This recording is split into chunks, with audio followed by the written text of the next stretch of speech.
Hi, I'm Keegan with the Econ Tutoring Center, and I'm going to be talking a little bit about logarithms. So we're going to have a little bit of an algebra review here. So a logarithm, let's start with the definition. We have log base a of b equals c. So there's a base, there's kind of this number, and that's what it's equal to, right? And the important thing is understanding what this means, and what it is that a to the c equals b. If we say that 2 to the third equals 8, which we know to be true, just from understanding exponents, then it's also true that log base 2 of 8 is 3. So we have this rule that if we know beforehand that 2 to the 3 equals 8, then that implies that the log base 2 of 8 is 3. So it's the logarithm is a expression of this relationship of the base. What do we have to raise this base to in order to get this number? So we have to raise, in order to get 8, we have to raise 2 to the 3. And that's what a logarithm is. Okay? So in particular, in economics and in mathematics in general, we tend to use natural logarithms, which are logarithms with the base, with a base that is the number e. Okay? And we write that several ways. So obviously you could write it log base e of some constant, so log base e of a, maybe. Most likely, you're going to see ln of a, which means the same thing. That's the natural logarithm of a, or log base e of a. Or you could also see, in some cases, people just say log of a, and it's just sort of implied that the base is e. So generally speaking, if you see log of a, they mean log base e of a, or the natural log of a. So let's talk about what the graph of the logarithm function looks like, which will be helpful in understanding kind of when you can apply it and what the result is going to look like. Y and x-axis, here is 0. What you'll find is the natural logarithm function looks something like this.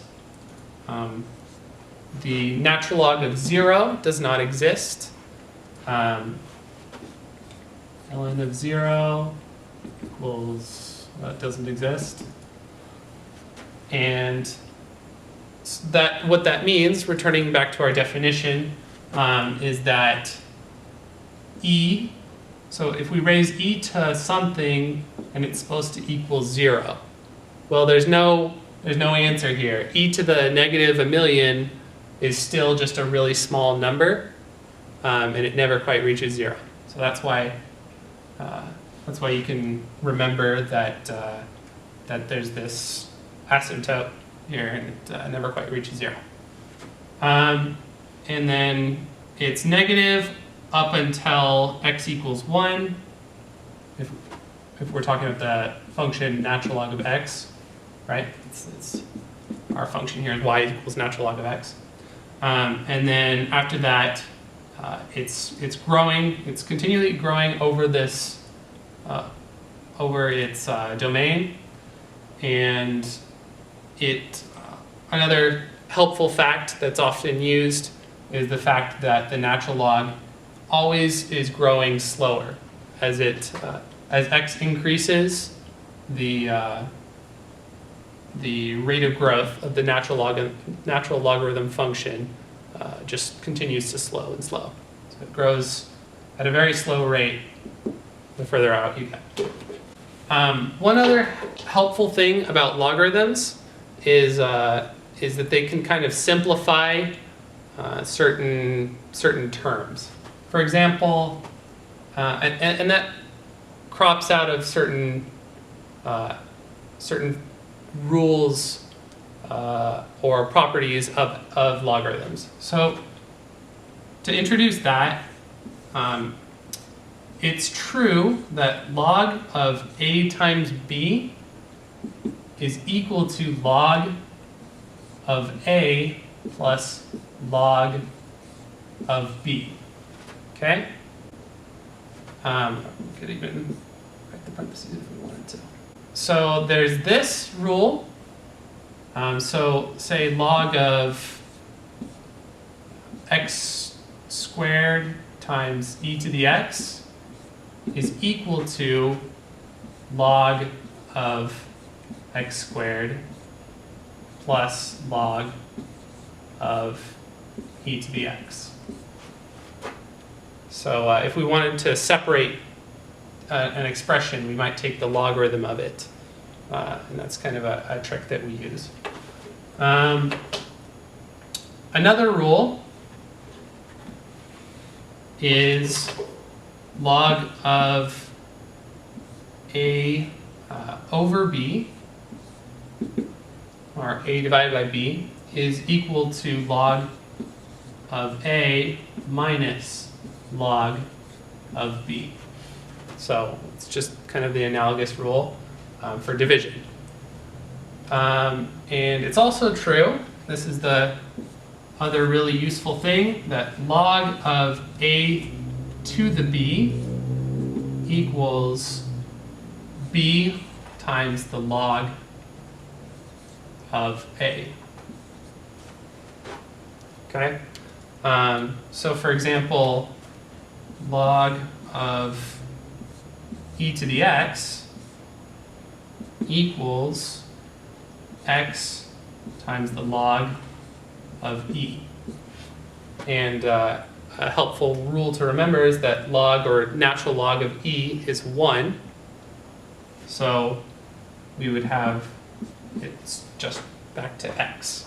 So let's do maybe one more example, kind of working with these rules. Log of e to the x times x cubed, right? Then we could do, first of all, we recognize that there's two things multiplied together that we can separate. So we say this is equal to log of e to the x plus log of x cubed. And then we can actually take it a step further, remembering this kind of exponent rule of logs. We can say that this is in fact equal to x times the log of e, using this rule. X times the log of e plus 3 times the log of x.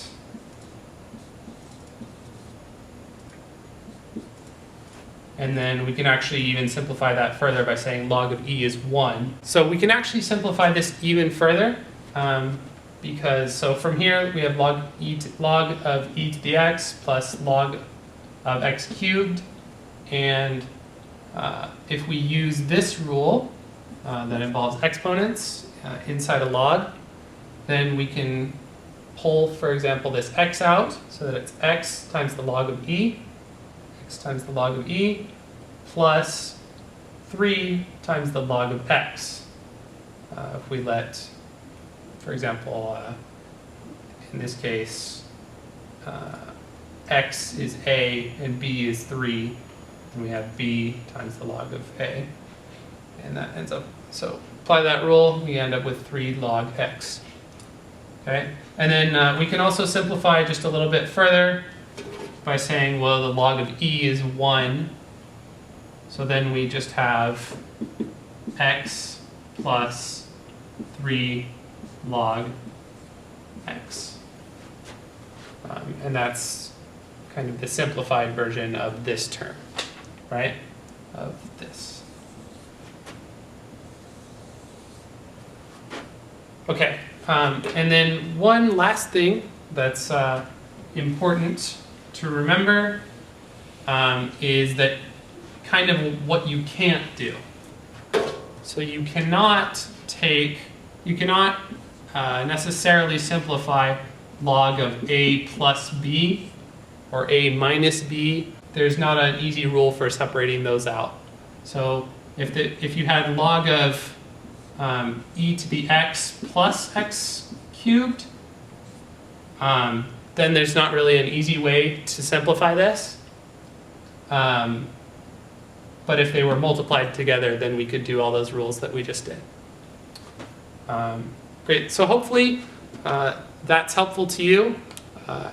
If you have any questions, please feel free to leave a comment on the video, come and talk to us in the Econ Tutoring Center, or you can also ask your professor. This is something that could potentially take some practice just to get down, but it's very handy once you do.